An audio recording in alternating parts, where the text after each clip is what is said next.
paz do Senhor, meus amados irmãos e irmãs, sejam todos muito bem-vindos a esta nossa reflexão na Palavra de Deus. Hoje nós vamos mergulhar juntos numa passagem, olha, uma história realmente dramática. Fala de rebelião, de juízo divino e de uma humildade que fala tão fundo aos nossos corações. É uma lição poderosa, viu? E a verdade dela ecoa com toda certeza até os nossos dias. Vamos pensar juntos sobre essa questão, que é o centro do que vamos estudar hoje. A gente vai se aprofundar nesse relato lá no livro de Números, que examina exatamente isso. Uma situação que, prova o coração. Ela revela o verdadeiro caráter não só do líder, não, mas de todo mundo que está em volta. Pense bem, quem é que nunca enfrentou um desafio vindo justamente de onde menos se espera, hein? É uma situação delicada. Pois bem, a história, ela não começa com um inimigo lá de fora, um exército estrangeiro. Não, amados. Ela começa com uma semente de contenda que brota de dentro, no círculo mais íntimo de Moisés. E é aí, bem pertinho do coração, que as maiores, as mais difíceis batalhas espirituais são travadas. É o fogo amigo, que muitas vezes é o que mais queima. E aqui, prestem muita atenção na sutileza do coração humano, que é enganoso. A crítica ela começa com uma desculpa, com um pretexto, o casamento de Moisés. Mas a palavra de Deus ela é como uma espada, ela vai fundo e expõe a verdadeira raiz do problema. E qual era? O ciúme. Um ciúme profundo da autoridade espiritual única que Deus tinha dado ao seu servo.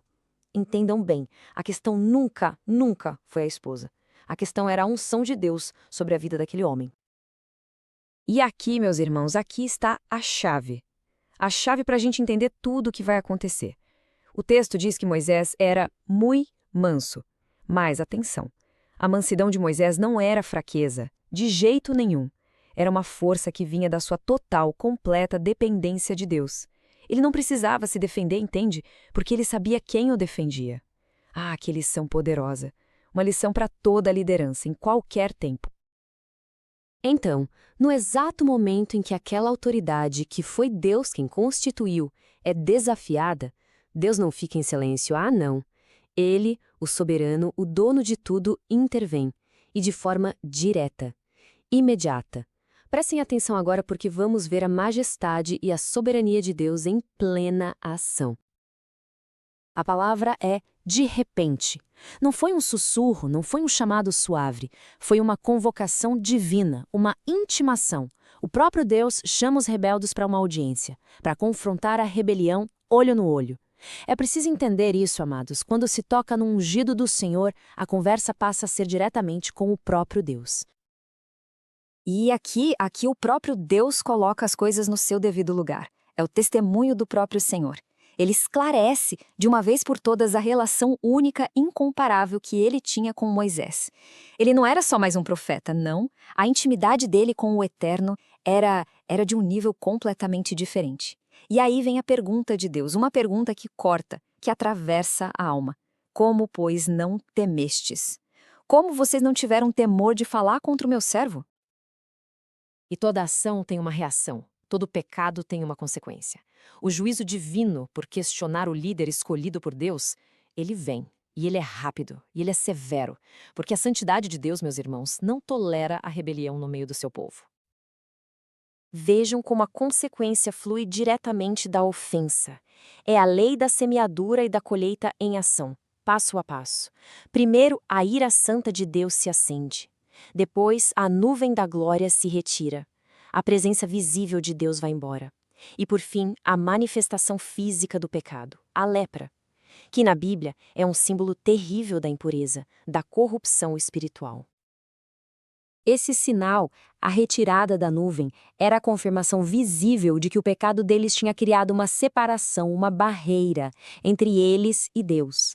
Agora reflitam nisto comigo, amados. A coisa mais terrível que pode acontecer a um povo, a uma igreja, a uma vida, não é o ataque do inimigo lá fora. É a partida da glória de Deus de dentro. Pois bem, agora a gente vai ver a resposta dos líderes. É como diz a palavra, né? O fogo prova o ouro.